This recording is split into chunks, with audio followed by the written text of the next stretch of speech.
तो वोटिंग तो हम लोग करेंगे ही, पर अगर सुन लेते तो बहुत ही अच्छा होता। तो रीवा में ही केवल हमें दिखा रहा है 3099 पद, मतलब रीवा में 3099 है। तो ऐसे ही हम सब जिलों में देखें तो लगातार पद खाली हैं और 2024 में लगभग 50,000 शिक्षक रिटायर होने वाले हैं। आगामी सरकार को हमको कहीं ना कहीं वो हमको एक आश्वासन दें कि हम जैसे ही सरकार में आते हैं तो आपकी जो पद वृद्धि वर्ग 1 2023 है, सभी विषयों में पद वृद्धि को हम करेंगे। नमस्कार, स्वागत है आपका विंध्य फर्स्ट में। आपके साथ मैं अंजलि। आज हम मौजूद हैं रीवा के विवेकानंद पार्क पर। हमारे साथ कुछ ऐसे लोग हैं जिनकी एक बड़ी समस्या है। मध्य प्रदेश संविदा भर्ती परीक्षा को लेकर कुछ युवा जो हैं वो काफ़ी ज़्यादा परेशान हैं। उन्होंने हमसे बात की कि हमारी ये समस्याएं हैं। तो आज हम उनसे जानेंगे कि उनके क्या मुद्दे हैं, वो सरकार से क्या मांग कर रहे हैं और क्यों वो पिछले दिनों से हड़ताल पर बैठे हुए हैं। तो हम बात करेंगे। क्या नाम है आपका? मैम अरुण सिंह परिहार। क्या समस्या है आपकी? मैम ये हम लोग वर्ग 1 उच्च माध्यमिक शिक्षक वर्ग 1 परीक्षा दिए हुए हैं। हम लोगों ने 2023 में प्री और मेंस क्वालिफाई किया है। जो गवर्नमेंट ने रिलीज़ किए हैं उसमें आशानुकूल पद नहीं है, जिसमें से 60% पद जो हैं वो बैकलॉग के हैं। हालांकि देखिए 2018 में एक बार एग्ज़ाम हुआ था, तो उसमें एक बार एग्ज़ाम हुआ है, ओनली सिंगल एग्ज़ाम, और उसमें 26,000 पोस्ट थी। इस बार गवर्नमेंट ने 8100 पद निकाले हैं, जिसमें से 60% पद बैकलॉग हैं। और बैकलॉग को अगर 60% निकाल दिया जाए तो 40% सीटें रिमेनिंग होती हैं। तो 40% सीट में 16 सब्जेक्ट हैं मैम। तो 16 सब्जेक्ट में पर स्टूडेंट 6 या 7 सीटें आ रही हैं। ऊपर से अपने मध्य प्रदेश में अदर स्टेट वाले भी क्वालिफाई करते हैं। तो एक तरह से बोला जाए तो ओपन एग्ज़ाम हो रहा है, और ओपन एग्ज़ाम में अगर 40% सीट मिलेंगी तो 6-6, 7-7 सीटें आएंगी। तो ये हम लोगों के साथ बहुत भेदभाव हो रहा है। हम लोग ये सभी माननीयों को ज्ञापन भी सौंप चुके हैं। तो हम लोग ये चाहते हैं कि पद वृद्धि कर दी जाए। जबकि हम लोग RTI से डेटा निकाले हैं तो उसमें 82,000 पद टोटल वर्ग 1, 2 और 3 के खाली है, जिसमें से 35,000 सीटें वर्ग 1 की खाली हैं। अगर 35,000 सीटों में से 8100 पद निकाले जा रहे हैं, कहाँ से ये न्यायोचित है, ये बताइए।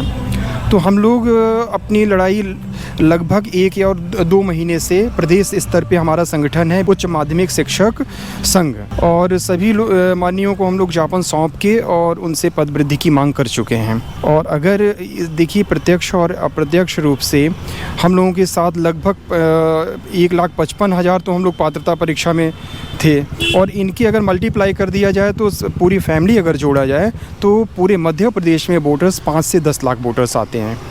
अगर सरकार हमारी मांग सुन ले तो हमारा पूरा समर्थन रहेगा। सर, अगर नहीं सुनती तो समर्थन नहीं मिलेगा? नहीं, अब समर्थन तो देखिए लोकतंत्र में वोट तो देना ही है, ये तो एक अनिवार्य हिस्सा है और पर्व है लोकतंत्र का। तो वोटिंग तो हम लोग करेंगे ही, पर अगर सुन लेते तो बहुत ही अच्छा होता। जी, तो जैसा कि इन्होंने कहा कि हमारे यहाँ पद खाली है, लेकिन उसके बाद भी हमको भर्ती नहीं मिल रही है। जैसे अभी हमारे चैनल में हम लोगों ने एक स्टोरी की है कि बेरोजगारी, तो विंध्य क्षेत्र पे काम करने लायक हर 10वां बेरोजगार है। और शिक्षा पे हम लोग बात करें तो हमारे विंध्य पे ऐसी कंडीशन है कि एजुकेशन लेवल इतना नीचे है कि वहाँ शिक्षक नहीं है। बहुत सी स्कूल तो ऐसी हैं जहाँ एक भी शिक्षक नहीं है। तो यहाँ एक बड़ा अन्याय आप बोल रहे हैं।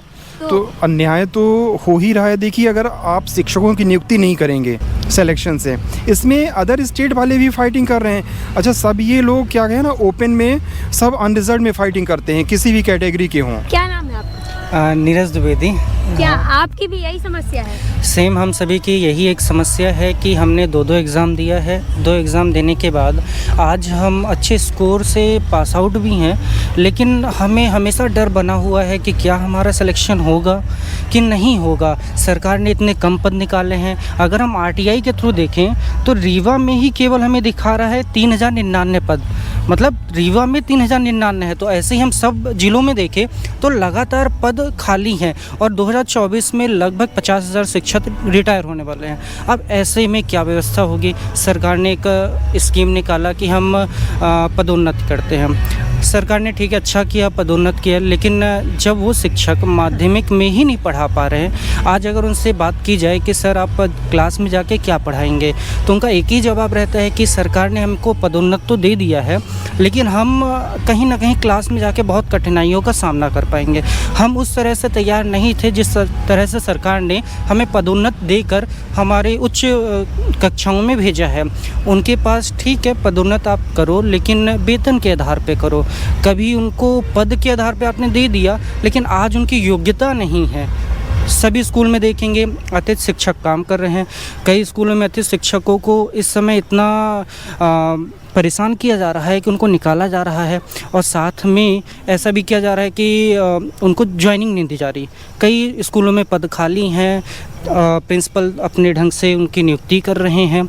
तो इस तरह से अगर हमारा पद वृद्धि कर दें तो हम लोग जो योग्य शिक्षक हैं जाके अपने देश की व्यवस्था, अपने राज्य की व्यवस्था, शिक्षा व्यवस्था को अच्छे ढंग से संचालित कर सकते हैं।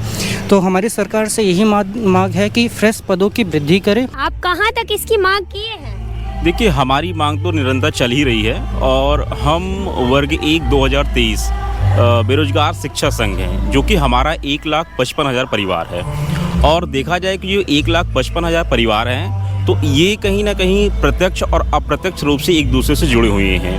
और हम लोग लगातार प्रयास करते ही आ रहे हैं कि जो वर्ग 1 की जो परीक्षाएं हुई हैं, इसमें 60% जो बैकलॉग पद हैं, ये बैकलॉग पद होने के कारण जितने भी चयन हम लोगों का हुआ है, अच्छे नंबर हम लोग लाए हैं, तो वो नंबर का हमारा कोई मतलब नहीं निकल रहा। तो सरकार से हमारी एक ही निवेदन है उनसे कि जो भी आगामी सरकार यदि हमारे आश्वासन को आश्वासन देती है कि हाँ हम कहीं ना कहीं आपके पद वृद्धि में सहयोग करेंगे, ठीक है, या कोई भी सरकार है, तो कहीं ना कहीं हमारे 1,55,000 ये और इनसे जो भी जितने जुड़े हुए हैं लगभग 2.5 से 3 लाख परिवार जो हमारे हैं, कहीं ना कहीं उनको सपोर्ट करके और आगामी सरकार में हमारा पूरा उनका योगदान होगा। आगामी सरकार को हमको कहीं ना कहीं वो हमको एक आश्वासन दें कि हम जैसे ही सरकार में आते हैं तो आपकी जो पद वृद्धि वर्ग 1 2023 है, सभी विषयों में पद वृद्धि को हम करेंगे। जो बेरोजगारी शिक्षक संघ हैं वर्ग 1 2023 के 1,55,000 परिवार, ये बहुत ज़्यादा प्रताड़ित हो रहे हैं अपने आप में।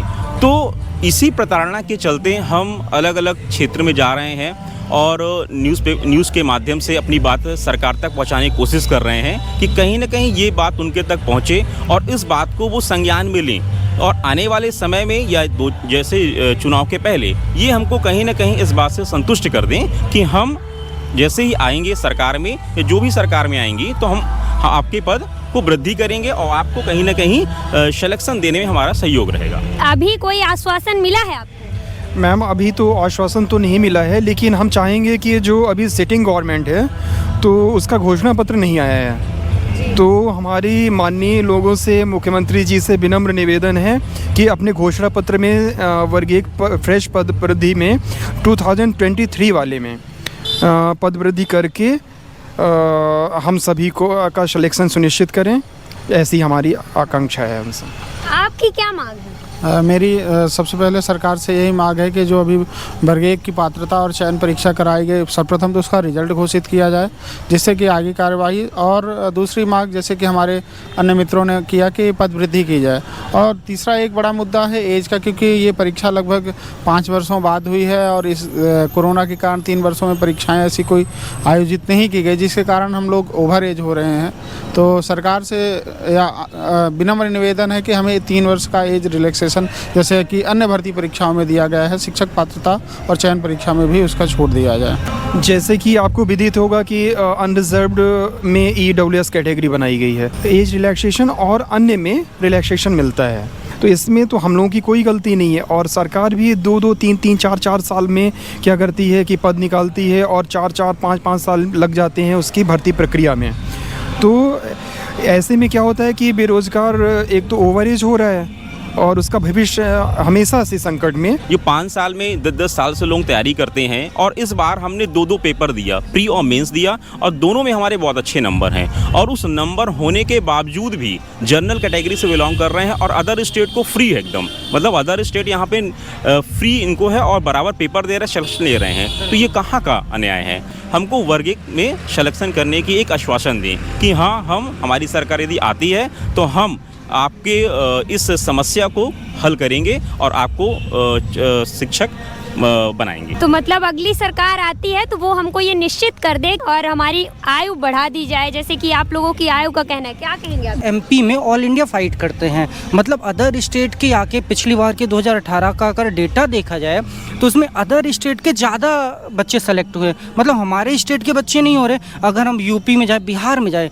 बिहार में हमको एंट्री ही नहीं है कि हम एग्ज़ाम दे पाएँ, और हमारे यहाँ क्या है, ऑल इंडिया फाइट करो। मतलब एक क्राइटेरिया निश्चित कर दिया जाए कि 5% से ज़्यादा अदर स्टेट वाले नहीं भर सकते, उतने ही भरें और उतने ही सिलेक्शन पाए, जिससे कि हमारे जो राज्य के युवा हैं, जो शिक्षक हैं, उनको भी मौका मिल सके। क्योंकि हमारे यहाँ काफ़ी लंबे समय के बाद भर्तियाँ आती हैं, अब लगातार अगर आए तो हम लोग उस तरह से आगे प्रिपेयर भी हों और हमने अच्छा मार्क्स भी पाया है, लेकिन कहीं ना कहीं ऑल इंडिया फाइट होने के कारण हमें एक चिंता का विषय बना रहता है। तो सरकार वर्ग 1 में फ्रेश पदों की वृद्धि करे और हमारी मांग को पूर्ण करे, जिससे कि हमारा उनके लिए पूर्ण समर्थन रहेगा। जी जान से हम लोग लगे भी हैं कि सरकार आए और हमारे लिए पद वृद्धि करे।